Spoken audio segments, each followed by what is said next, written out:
자, 오늘부터 우리 교회는 한 달간 해피엔딩 프로젝트 두 번째 시즌을 갖습니다. 우리가 작년에도 3주간 했었는데요. 작년에 우리가 엔딩, 즉 우리의 죽음, 성도의 장래 이런 것들에 좀 집중했다면 이번 한 달은 초반부에는 행복에 대해서 해피엔딩을 나눠서 해피와 엔딩으로 좀 설명하려고 하는데요. 오늘 그 첫 번째 시간으로 행복의 시작, 내 것이 아닙니다 라는 제목으로 함께 말씀을 나누겠습니다. 이 행복에 대한 연구는 사실은 정말 많이 나와 있고요. 우리가 설교 시간에도 많은 설교자들이 사실 이야기하죠. 근데 최근에 가장 좀 인상 깊게 들었던 강의가 하나 있습니다. 그 서울대학에서 심리학을 가르치시는 최인철 교수라고 하는 분이 쓰신 책인데요. 이 프레임, 즉 틀이죠. 하나의 틀이라는 제목으로 쓰신 그 책에서 이야기하는 행복감정, 이제 행복감이라고 하는데요. 이 행복감에 대한 설명과 이해를 오늘 잠깐 좀 소개를 하려고 합니다. 먼저 사람들이 일반적으로 생각하는 이 행복이라고 하는 걸 좀 아주 간략하게 축약해서 이야기한다면 좋은 기분, 쾌감을 행복이라고들 일반적으로 이야기한다는 거예요. 그러면 그 좋은 기분은 언제 드는가라고 하면 여러 가지의 조건을, 개인적인 차이는 있을 수 있으나 그래도 사람들이 일반적으로 본다면 자기가 원하는 게 되고 자기가 원하는 걸 가질 때에 기분이 좋아진다는 겁니다. 그리고 그때의 행복감을 느낀다는 거죠. 제가 어릴 때 이제 설교 중에 이제 그런 얘기 많이 들었습니다. 그 가난한 나라가 행복 지수 높다, 뭐 이런 얘기를 많이 들었는데 이 책에 의하면 그게 근거가 없다고 하더라고요. 그래서 아주 가난한 나라들은 사실은 좀 미안한 이야기지만 국민성과 지적인 능력과 학습의 기회가 없어서 아주 불합리하고 아주 잘못된 것을 옳게끔 잘못 생각해서 그런 것이지, 그 행복도를 인권이라든가 혹은 그 갈등 지수라든가 이런 걸 다 포함해서 놓으면 정확하게 그 나라 국민의 국민 소득과 행복감은 거의 비례한다라고 봅니다. 그래서 이제 일예로 든 나라들이, 대표적인 나라는 이제 부탄, 뭐 이런 나라 있습니다. 우리가 생각할 때 가난하지만 행복한 어떤 대명사 같은 나라. 그러나 거기에 인권지수와 환경지수 물론 들어가고요. 인권지수와 이런 인간관계지수가 들어가게 되면 우리나라는 행복지수가 약 55위, 월드컵 지수보다 훨씬 뒤죠. 근데 부탄 같은 나라가 95위라고 하더라고요. 그러니까 이제 그런 면에서 보면 행복하기 위해서 우리가 기본적인 재화, 돈이라고 할 수 있는데 이런 수입은 분명히 필요하다라고 하는 겁니다.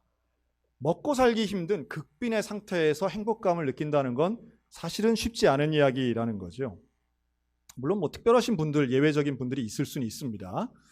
그렇기 때문에 사람들은 그 행복한 마음, 또 좋은 쾌감 이런 것들을 유지하고 건강한 쾌감을 이야기하는 겁니다. 자, 이것을 유지하기 위해서 사람들은 돈을 벌기도 하고요. 또 소유하기도 하고 자기가 갖고 싶은 것을 갖기 위해서 노력하기도 합니다. 다만 여기에서 우리가 속으면 안 되는 것이 이걸 정말 내가 원하는 것인가, 아니면 만들어진 욕망에 의해서 내가 끌려가는 것인가, 이걸 잘 알아야 된다는 거예요. 대한민국 사람들을 조사한 것들도 있습니다. 대한민국 사람은 과연 돈이 많을수록 행복한가, 이게 일반적인 이야기잖아요. 그런데 2011년 조사이긴 한데요. 그때의 이 서울시민 행복도 조사에서 아주 흥미로운 통계가 있었고 이게 여러 다큐멘터리에도 나왔었던 건데요. 월급이 100만 원인 사람이 200만 원이 되면 행복감을 느낄까요? 안 느낄까요? 아주 크게 느낍니다. 어우, 내 월급이 2배나 됐네. 어우, 행복해. 이걸 느낀다는 거예요. 200만 원이던 사람이 300만 원 번다. 그것도 수직 상승하더라고요. 그게 언제까지 올라가냐 하면 2011년 서울 시민 기준으로 했을 때 월 400만 원이었습니다. 그러니까 연봉으로 따지면 5천만 원에 해당되는데요. 연봉 5천만 원, 지금 한 10년 지났으니까 조금 더 오르긴 했겠죠. 그러나 아무리 과장되게 얘기해도 연봉 1억 정도 받는다라고 하면 그 다음부터는 연봉이 아무리 올라도 오른 만큼 행복한 게 아니라 오른 거에 비해선 조금밖에 안 행복하다는 거예요. 아유, 목사님, 그 뭐 한 달에 400만 원 그 많이 버는 사람이 어떻게 안 행복하겠습니까? 아마 많은 분들이 생각하실 거예요. 나의 수입이 훨씬 적다라고 생각하면 그만큼 많이 버는데, 그런데 의외로 부자들의 행복감이 버는 돈만큼 행복하지 않다는 말씀을 드리는 겁니다. 최근에 나온 조사는 이것도 있습니다. 대한민국 사람은 과연 얼마를 가져야 행복하다고 생각할까라고 할 때 가장 많은 40%의 사람이 선택한 게 10억에서 50억 사이였습니다. 나는 10억 정도 혹은 50억 정도 가지면 행복하다고 생각합니다 하는 사람이 40%였고요. 1억에서 10억까지가 30%였습니다. 그 정도 가지면 행복하다고 사람들이 생각한다는 거예요. 제가 그냥 그걸 보면서 만약 그렇다면 서울의 아파트 한 채 가진 사람은 무조건 행복하겠네. 꿈을 이뤘네. 왜냐하면 몇 달 전에 나온 통계입니다. 서울에 있는 모든 아파트의 평균 가격이 10억을 넘었습니다. 참고로 강원도에는 10억 넘는 아파트가 단 한 채도 없습니다. 강원도 전체. 씁쓸하죠? 혹시라도 목사님 난 그래서 서울에 집 한 채 있어요. 이런 분이 있다면 제가 부럽다는 말씀을 드립니다. 이러한 격차는요. 앞으로 더 가속화될 겁니다. 지역 간의 격차, 빈부 간의 격차. 이것은 모두가 동의하는 많을수록 행복한 건 아님에도 불구하고 사람들은 더 많은 격차를 벌이기 위해서 또 혹은 더 많은 걸 가지기 위해서 가진 사람들은 더 지키고요. 반대로 없는 사람들은 여기에 대해 더 불편함을 느낄 겁니다. 이러한 빈부의 갈등이 더 커지는 사회는 분명히 건강한 사회는 아니라고 하는 거죠. 그리고 이 프레임 책에서 제가 아주 흥미롭게 발견한 건 이건데요. 그런데도 왜 사람들은 더 많이 가지려고 하는가라고 하면 수입이 더 많이 는다고 행복이 느는 건 아니지만 그렇지 못한 사람들 입장에서는 그것을 부러워하는 강도는 더 커진답니다. 이해가 되세요? 1억 연봉이 10억이 된다고 10배가 기뻐하는 건 아니지만 그렇지 못한 사람들 입장에서는 그거를 전에 1 부러워했다면 10 부러워할 정도로 더 부러운 눈으로 본다는 거예요. 그런데 묘한 것은 사람이 참 이기적인 존재여서 누군가 나를 부러워하는 것에 대해 은근한 행복을 느낀다는 겁니다. 그래서 그렇게 우리는 SNS의 좋아요 개수에 신경 쓰게 되고 남들이 나를 어떻게 볼까에 대해 신경 쓰고 내 자녀의 연봉을 부풀려서 자랑하고 우리는 어쩌면 어릴 때부터 숫자에 있어서는 조금씩 늘리는 것, 그래서 키를 늘리고 이야기하고 뭔가 연봉을 늘려서 얘기하고 아파트 가격을 높여서 뻥을 치고 이런 것들에 익숙해져 있더라는 거예요. 그러나 남과 비교해서 얻는 행복이라고 하는 건 결국은 한계가 있고 사람의 관계를 파괴할 뿐만 아니라 그것은 언젠가는 부메랑이 되어서 나에게도 불행의 요소로 다가올 수밖에 없다라고 하는 겁니다. 그리고 그렇지 못한 사람들이 갖는 상대적 박탈감은 더욱 깊어지는 거죠. 그래서 가난하거나 질병이 있거나 혹은 장애가 있거나 그 기회를 살리지 못하거나 혹은 기회 자체를 잡지 못한 사람들이 원망도가 높아지면 결국 사회 공동체는 무너지는 계기를 제시하고 주게 된다라고 하는 겁니다. 그런 면에서 우리가 생각하는 그리스도인들이 생각하는 행복의 가치와 기준은 세상과는 조금 달라야 된다고 저는 믿습니다. 우리도 행복하길 원하고 저는 우리 성도들이 다 행복해지기를 원합니다. 그런데 이 참된 행복이 어디서부터 오는가? 그리고 이 행복의 기준을 우리는 어디에다 잡아야 하는가라고 하는 거죠. 저는 오늘 고린도후서 6장을 정했는데 오늘 말씀으로 이 말씀하고 행복이 도대체 뭔 상관이 있을까라고 하지만 사도 바울이 사실 이렇게 말합니다. 지금이 어떤 때냐 하면 지금은 은혜 받을 만한 때다 이렇게 말해요. 은혜 받을 만한 때. 우리 기독교인들이 이야기하는 가장 행복한 순간의 또 다른 표현이라고 생각이 듭니다. 여러분 우리 은혜 받으면 기쁘잖아요. 은혜 받으면 행복감을 느끼잖아요. 하나님의 은혜 받을 만한 때가 언제라고요? 바로 지금인 줄로 믿습니다. 지금 내가 처해 있는 상황이나 내가 갖고 있는 감정이나 이것과는 상관없이, 아니 오히려 아무리 상황이 나쁘다 할지라도 또는 내 기분이 우울하거나 불쾌하거나 내 감정 자체가 부정적이라 할지라도 오늘 사도 바울은 명확하게 말씀합니다. 2절에 지금은 은혜 받을 만한 때다. 지금은 우리가 기뻐하고 감사하고 행복할 수 있는 때라고 하시는 사도 바울의 선포인 줄로 믿습니다. 바울은 가장 고생하고 육체적으로 정신적으로 참 어려운 시절을 많이 보냈어요. 더더군다나 예수를 믿기 전보다 예수를 믿은 이후에 바울이 당한 고난은 훨씬 더 많습니다. 본문에 나오는 것처럼 매를 맞기도 하고요, 환난을 당하고요, 가난하고요, 잠도 못 자고요, 먹지도 못합니다. 그리고 사람들에게 따돌림 당하고 사람들로부터 억울한 일을 끊임없이 당합니다. 그런데 그런 가운데에 바울이 이야기하는 것은 하나님이 나와 함께 하신다는 거죠. 사람들이 볼 때는 내 현재의 조건이 근심하는 자 같으나 나는 항상 기뻐하는 사람이다. 가난한 자 같으나 많은 사람을 나는 부유하게 만드는 사람이다. 아무것도 없는 자 같으나 모든 것을 가진 자가 바로 나라고 말씀하고 있습니다. 여러분, 우리가 하나님을 믿는다는 것은 상황에 따라 내 마음이 왔다 갔다 하는 것이 아니라 어떤 상황에서도 변함없고 내 인생의 참된 주인 되신 그 하나님을 붙잡고 나아가며 상황과 감정을 초월하고 극복하여 하나님이 주시는 은혜를 가지고 날마다 감사하는 삶, 이것이 저와 여러분에게 주어진 귀한 하나님의 사랑인 줄로 믿습니다. 그러기 위해서 진리의 말씀, 하나님의 능력, 거짓 없는 사랑이 나에게 있다고 바울은 고백하고 있습니다.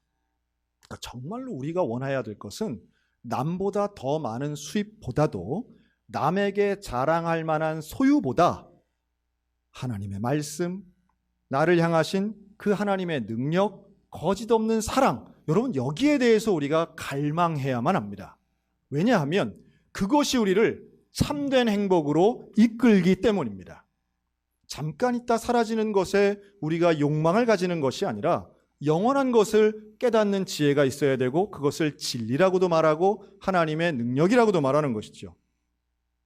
그러기 위해서는 우리의 시각이 좀 달라져야 돼요. 우리의 시각이 남과 나를 비교하는 시각에서 혹은 시대와 나를 비교하는 시각에서 하나님을 바라보는 시각으로 바뀌어야 됩니다. 제가 최근에 유튜브에 그런 단어가 나오더라고요. 벼락거지. 벼락거지란 말 들어보셨습니까? 제가 벼락부자는 들어봤는데 이 벼락거지는 뭐지? 이게 아마도 제가 예상할 때는 우리나라는 뭔가 실패하면 재기가 어려우니까 뭔가 갑자기 망하고 갑자기 얼마나 또 지금 사업 안 되시는 분들이 많아요. 그러니까 갑자기 이렇게 어려워지시는 분들이 많아서 그런가 보다 저는 짐작을 했는데 그게 아니더라고요. 이 벼락거지란 말은 지금 젊은 세대가 여기에 대해서 많이 쓰는 말인데요. 벼락거지는 단적으로 얘기하면 이겁니다. 나는 가만히 있는데 남들은 다 벼락부자가 된 거예요. 갑자기 하루아침에 내가 아는 사람, 내 근처에 있는 사람 혹은 나와 SNS에 관계를 맺고 있는 사람 갑자기 벼락부자가 돼요. 신기하죠? 저는 제 주위에는 그런 사람이 없거든요. 왜 우리 교회는 벼락부자가 없는데 어떻게 얘들은 이렇게 벼락부자를 많이 보나? 이게요. 두 가지 방법밖에 없더라고요. 주식 투자, 부동산 투자. 그래서 유튜브에 수도 없이 나온다는 거예요. 내가 500만 원으로 시작했는데 6개월 만에 50억을 가졌습니다. 하여튼 주식용어는 왜 이렇게 어려운지 그렇게 설명을 하는 거예요. 부동산도 마찬가지예요. 갭 투자니 뭐니 해서 한 1년 만에 내가 그냥 6번 집을 사고 팔았는데 지금은 100억 부자가 됐습니다. 이런 게 유튜브 영상에 너무너무 많은 거예요. 그리고 거기에 나오는 사람들이 무슨 제 또래의 사람들이 말하는 거는 소수고요. 대부분이 20대, 30대들이 나와서 그것을 아주 열정을 가지고 여러분들도 부자 될 수 있습니다 라고 하면서 강의를 하니 그거에 설득이 된 거예요. 설득이 되니까 불행한 거예요. 나만 거지가 된 것 같은 느낌을 가지는 거죠. 여러분 오해하지 않으셨으면 좋겠습니다. 저는 저는 주식 투자를 해본 적도 없지만 주식 투자를 나쁘다고 얘기하는 게 결코 아닙니다. 자본주의 사회에서 건강한 주식 투자 얼마든지 있을 수 있고요. 부동산으로 하는 투자도 저는 가능하다고 생각합니다. 하지만 여기서 중요한 것은 남에 의해서 혹은 그 동기가 내가 이걸 왜 하는가, 어떻게 하는가의 그 동력이 내가 결정해야 되는 것인데 남에 의해서 혹은 그러한 질투심이나 부러움이 모든 것을 감싸서 공부하지 않고 일확천금만 노린다면 그건 건강한 경제생활이라고 볼 수 없는 것이죠. 모두가 불행해질 수도 있는 일이라는 말씀을 드립니다. 그러니 남과 비교하는 게 얼마나 자기 파괴를 하는 수 있는 가능성이 있는가를 잘 아셔야 된다는 말씀이에요. 우리가 남과 나를 비교하고 시대 속에서 동떨어지는 것 같은 나를 발견할 때 오히려 우리의 시각을 하나님께로 고정할 필요가 있습니다. 왜냐하면 이것은 현재 있는 문제를 외면하고 무슨 정신승리하자는 말씀이 아니고 내 인생의 주인, 내 생명의 소유가 여호와 하나님께 있다고 믿기 때문입니다. 우리의 인생은 가짜에게 속는 시간들이 아니라 변하지 않는 진리, 영생을 주시는 하나님의 그 은혜에 집중할 때 진짜 행복을 발견할 수 있기 때문이에요. 저와 여러분이 이 행복 발견했으면 좋겠습니다. 제가 며칠 전에 우리 교회 집사님 한 분이 저한테 편지를 써주셨어요. 근데 그 편지 내용이 이렇습니다. 이분이 뭐 다 소개하긴 좀 그렇고요. 목사님 안녕하세요. 너무 감사한 일들이 많아서 이렇게 펜을 듭니다. 이 또한 주님의 뜻이라고 믿습니다. 소양성결교회 다니며 얼마나 많은 행복과 평온과 은혜를 누리는지 정말 감사할 따름입니다. 여러분, 이분이 우리 교회 등록한 지가 이제 3년 차 되거든요. 2019년에 등록하셔서 지금 열심히 지금 교회 생활 하시는데, 근데 이분의 인생은 그렇게 술술 풀리는 인생이 아니에요. 특별히 작년 한 해 자영업 하시는 분인데 얼마나 어려운 상황인지 몰라요. 가정적으로도 경제적으로도 참 어렵고 힘든 분이신데 객관적인 상황이 그렇다는 거예요. 그러나 이분이 지금 누리고, 이 집사님이 누리고 있는 상황은 행복과 평온과 은혜라고 고백합니다.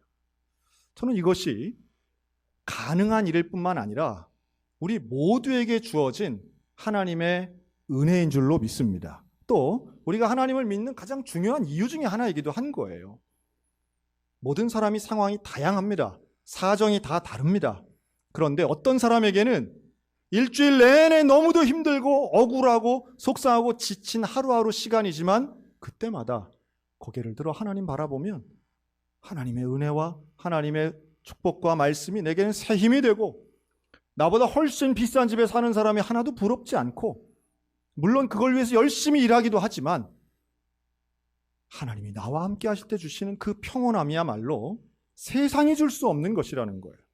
우리 모두에게 그런 놀라운 경험이 빌립보 감옥에서도 찬송을 불렀던 사도 바울처럼 사람들에게 따돌림 당하고 억울함을 당하는 순간에도 나는 모든 것이 부족함이 없고 모든 것을 가진 자로다 선포했던 사도 바울처럼 십자가상에서 사람들이 볼 때는 가장 치욕스럽게 죽임당했던 예수님이지만 그러나 그 순간엔 다 이루었다 말씀하신 그분처럼 오늘 우리들에게 주어진 삶의 자리에서 가장 온전한 행복 가지고 열심히 앞으로 남은 삶 주님과 손잡고 동행하는 사랑하는 소양교회 성도들 되셨으면 좋겠습니다.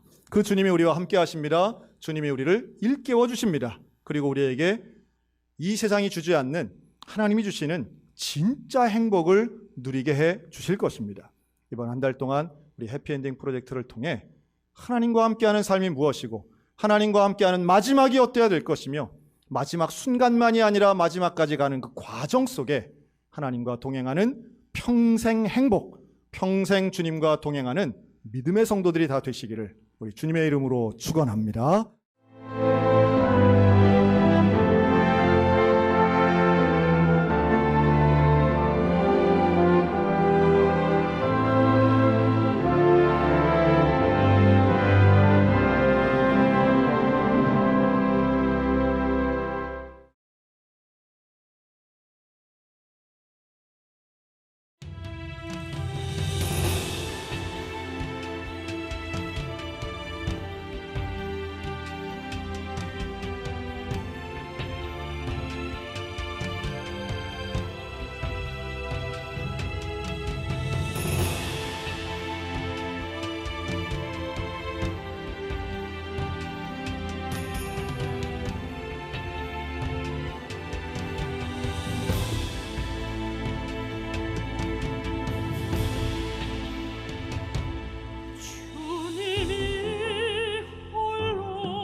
주